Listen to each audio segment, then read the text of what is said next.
Hi there. I'm going to make panna cotta. Okay, so here I have, it's already getting hot. This is 2 cups of full cream. And now I'm going to add my sugar, which is more or less 2/3 of a cup. So that can melt in there.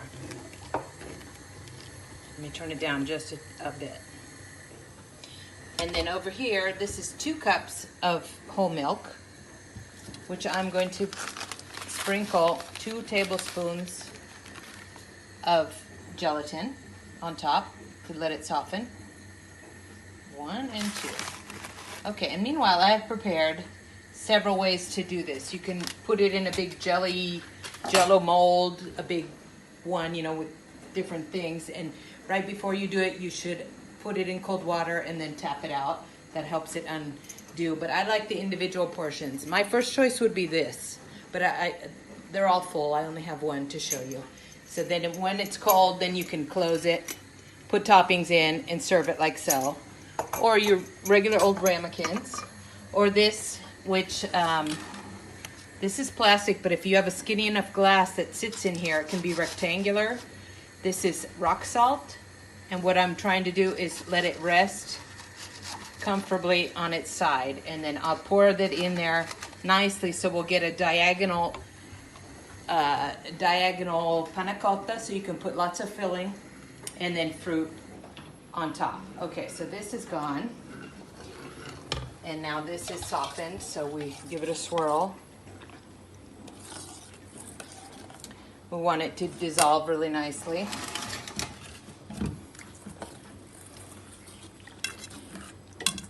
Just like making jello.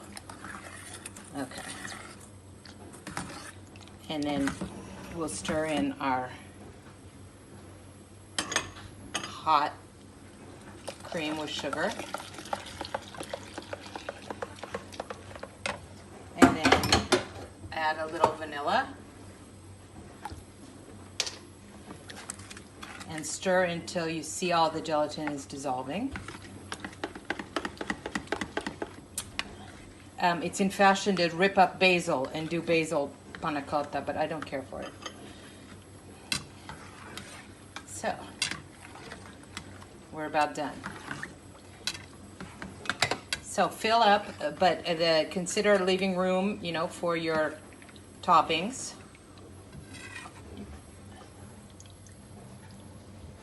And if we're worried about it being granulated, we could strain it. I'm not sure it's completely melted, so I don't want any bumps in there, so let's go with these. And then let's see how we can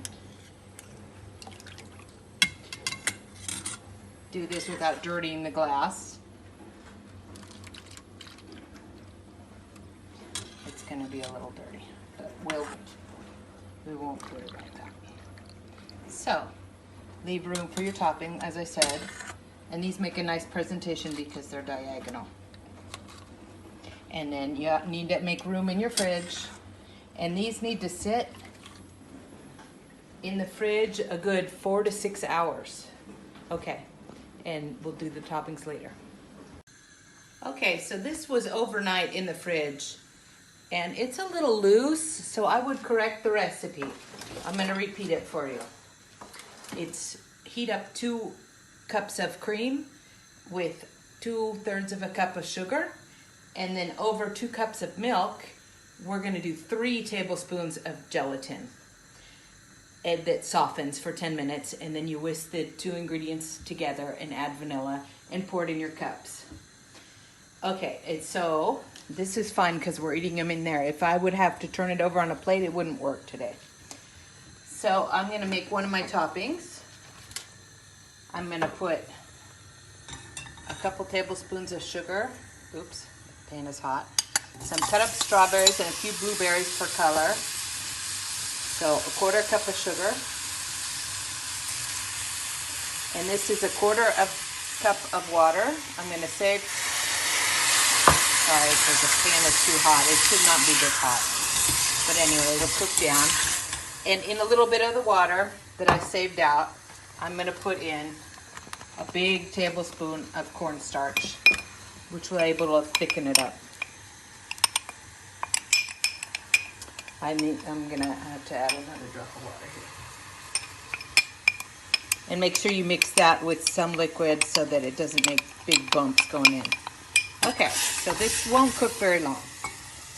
Just until the fruit starts to break up and it'll thicken and sweeten.